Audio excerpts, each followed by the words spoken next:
Casa dos Dragões. Ah, não, peraí. House of Dragon. Não, eu tenho que fazer isso de novo, eu tava com saudade. E aí, galera, sejam bem-vindos pra mais um vídeo de novo de volta. Mais um vídeo do canal Nerdom. Daniel Arcanjo falando junto com o Tyrion. Tyrion Lannister. Ou Daniel Targaryen, então.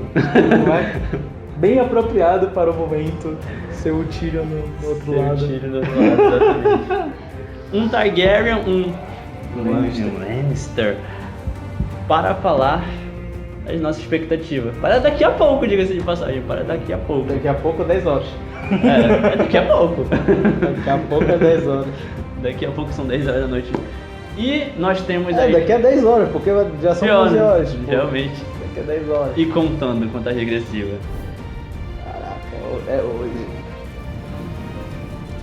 Né? Não, tipo, se a gente para pensar, porque tipo, a HBO, ela, querendo ou não, né, a gente teve todo esse contexto de pandemia, tudo que a série passou antes, né, diga-se de passagem, a série Game of Thrones, mas apesar de tudo, querendo ou não, a gente acaba criando um certo hype, porque a gente tem uma expectativa sobre o que pode ser, tá? E aí a gente tem um grupo de pessoas que tem os lados específicos por causa da identificação, como já falei, eu sou um Targaryen, e tem a galera que é fã, e por aí vai, né? Então o que podemos começar falando, o que podemos esperar, o que foi essa antes de falar especificamente da Casa dos Dragões, né? O que esperar, né? Cara, eu vou ser sincero, né? Eu acho que o primeiro ponto ele tem que ser algo muito, não grandioso, mas pelo menos um que chame a atenção para ser o primeiro, né? O primeiro spin-off, mas ao mesmo tempo passe um pano no que foi a última temporada. É verdade. No que foi a última temporada de Game of Thrones. Tem que passar aquele paninho, tipo, dizer assim, olha, não gostamos daqui, mas o que a gente quer apresentar. Porque, convenhamos, a última temporada realmente o Martin já confirmou, saiu do controle criativo tanto dele quanto da produção, porque a produção queria estender, mas ele achou que não precisava estender porque já tinha quase tudo resolvido, porque era só o que tinha de livro. Até então, né? E tipo, a gente ficou numa expectativa muito lá em cima para a última temporada, e agora a expectativa deixa a gente com o pé atrás, né? Não só pela história abordada, mas também porque pouca gente se interessou pelos livros e só está começando a reler agora por conta desse spin-off, de saber do que vai se falar, até porque os livros já dão igual como acontece com Anéis do Poder, né? Silmarillion todo mundo já leu, agora quer ver como é que vai ser retratado na tela. E aqui é o oposto. O pessoal vai ver primeiro que vai ser retratado na tela e depois vai ler o livro. Não, bora ler rapidinho. 10 horas só que vai começar. É rápido. Mas eu realmente fiquei impressionado com duas coisas. A qualidade gráfica melhorou bastante. O trailer deu uma amaciada um pouco, né? Graças aos 7. Cara, eu gostei bastante. Mas o que me chamou muita atenção é que, assim, a caracterização dos personagens até agora batem muito com a descrição do livro, mas eu acho que o que tá me trazendo bastante, que tipo, vai ser uma série muito boa, é que eu acho que a gente vai ter muito contexto do que faltou antes, porque, por exemplo, a primeira temporada de Game of Thrones, isso comparando, né, com a primeira temporada, foi muito jogado de quem era a Casa Targaryen. Tipo, começou. Porque, por exemplo, quem lê os livros sabe que é a Casa Targaryen, como eles sugerem, como o Westeros começou. Só que a série, a primeira temporada, começou já com tudo estabelecido, né? Dominante do Trono de Ferro e quem realmente era, tipo, e os Targaryens só ficaram limitados basicamente né, a não só responder a Casa dos Dragões, né, como realmente diz a série, mas se resumiu a uma única personagem, vamos dizer assim, dentro de tudo, né, a mãe dos dragões.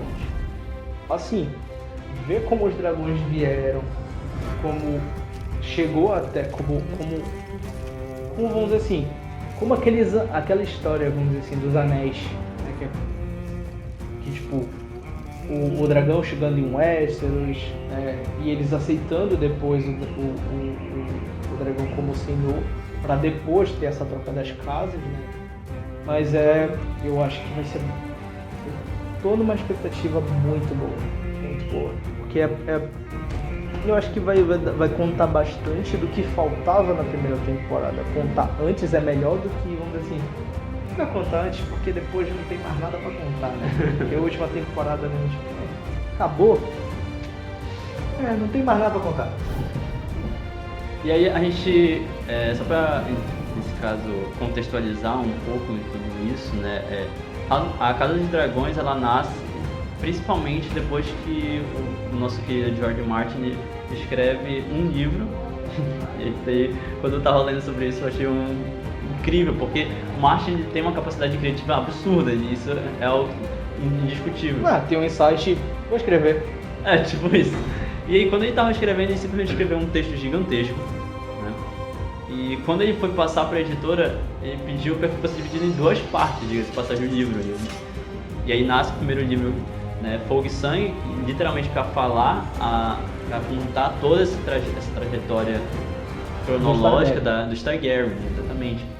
Só que querendo ou não é ótimo. Só que a gente já tem um pouco de algumas pinceladas, digamos assim, em outros livros, quando ele escreve dois contos especificamente, um conto ali naquela coletânea junto com o Gardner Gourdois, que ele fez, e o George Martin escreve especificamente o conto do nascimento dos dois filhos, né, do Aegon Targaryen, o Aegon Conquistador.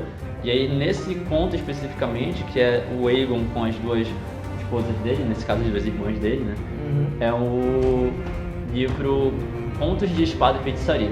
Outro livro que é Mulheres Perigosas, onde ele vai trazer justamente eu esqueci o nome da rainha, sempre esqueço o nome dela, uma rainha Targaryen também, que acaba sendo uma das mais furiosas, porque ela não se controlava muito na época em que ela estava um pouco ali. Não que ela fosse especificamente a rainha porque tinha um irmão, né? Não, sim, ela basicamente é responsável pela cena que tá todo mundo esperando, vamos dizer assim.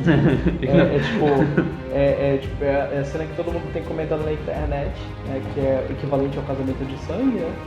E eu também não me recordo dela. Eu lembro de ter lido rapidamente na reportagem lá, porque assim, eu apesar de eu ter lido, e faz bastante tempo, eu não quis reler agora, né? Eu quero acompanhar a série sem ter um prévio conhecimento, sabe? Quero ter essa experiência de como se eu não tivesse lido nada a respeito, né? Igual como agora com Anéis do Poder e Roda do Tempo, né? Roda do Tempo foi a mesma coisa. Eu já tinha lido Roda do Tempo há bastante tempo, então eu falei assim, não, vou assistir a série primeiro, vou assistir, ver todos os episódios, e depois eu vou ler de novo o primeiro livro. E dizer assim, eu não tenho conhecimento nenhum. O mesmo eu vou fazer num Release Silmarillion ainda, pra Anéis do Poder também. Não li ainda os contos do Martin, nem Fogo e Sangue, pra ter um prévio conhecimento, apesar de lembrar de alguns nomes de personagens, mas... A gente tem alguns flashes, digamos assim, de saber quem é quem. Exato, de ideias com relação a cada um desses personagens, mas é interessante, inclusive, para quem não conhece nada, ou pelo menos pouco de Game of Thrones, é interessante a gente, inclusive, comentar que Game of Thrones é uma série medieval, uma série literalmente ambientada e particularmente pra mim é uma das... talvez a melhor série ambientada em um contexto medieval que nós tivemos nos últimos anos, porque querendo ou não a gente tem... menos magia e muito mais contexto medieval. Exatamente, traz essa realidade pensada, porque o que é a mitologia de Game of Thrones nesse quesito? O que chega a ser mitológico, querendo ou não, é o lado dos dragões, mas que não pode tanto assim por conta de toda a mentalidade medieval, né? Não foge tanto assim. São Jorge dos Dragões que eu digo. Exatamente. Então, São Jorge dos Dragões que eu digo. acaba sendo algo parelho, faz parte, né? A gente tem uma mentalidade medieval, principalmente ali na galera que mora perto do litoral, né? Mora perto do mar e do Oceano Atlântico especificamente, onde se criavam ideias de vários monstros que existiam nos oceanos. Não. A própria Grécia tinha aquela ideia de Atlântida e tudo mais, e todos os monstros que rodeavam. Os pedaços de rio que viu a ida de Lerna. Exatamente. Os contos de Lerna. Então a gente tem, inclusive, dentro da mitologia de Game of Thrones, a própria criação, as origens da casa Targaryen, dentro de Varilha, chega a ser medieval por conta dos vulcões, por conta de todo esse contexto mais diferente, né? O local onde eles nasceram, a criação e a montagem, o fato de eles serem completamente conectados ao fogo e não se queimarem, então tudo isso acaba... Isso né, a questão da mitologia, mas assim, o meu ponto, por mais que eu tenha lido, eu sinto aquela questão eu tô com aquela expectativa de leigos, que não conhece absolutamente nada, né, esse sentimento de leigo, né, de que nunca, assim como todo mundo, né, a maioria da galera não acompanha só a série Game of Thrones, mas não lê os livros, né? E assim, a gente vai conhecer bastante sobre o que era o Targaryen, mas eu tenho aquele pé de que eu acho que ele vai querer, que o Martin, de certa forma, vai querer puxar histórias, querer puxar para que o spin-off tenha mais capítulos, tipo, dá pra gente se dividir, né, porque o livro, quer queira que não, Fogo e Sangue, se eu bem recordo, ele é um livro que, mesmo dividido em dois, né, que pra fazer já a saga seguindo, né, Game of Thrones e saga de Westeros, Fogo e Sangue é um livro muito grande, absurdamente grande, de certa forma. Tipo, então eu penso... querendo ou não, ele é um livro cheio. Ele é um livro muito cheio, com muita informação. E eu creio que assim, o que a gente viu nos trailers, a gente não vai ver no início. A gente está vendo pedaços de pequenos detalhes de episódio. Eu acho que hoje a gente vai ver uma parte um pouco... Hoje, né, 21, às 10 horas a gente deve ver um pedaço da história muito mais narrativa do que realmente pautada na ação, né? Hoje a gente vê acho que esses primeiros episódios, acho que até provavelmente terceiro, quarto, deve ser um pouco mais...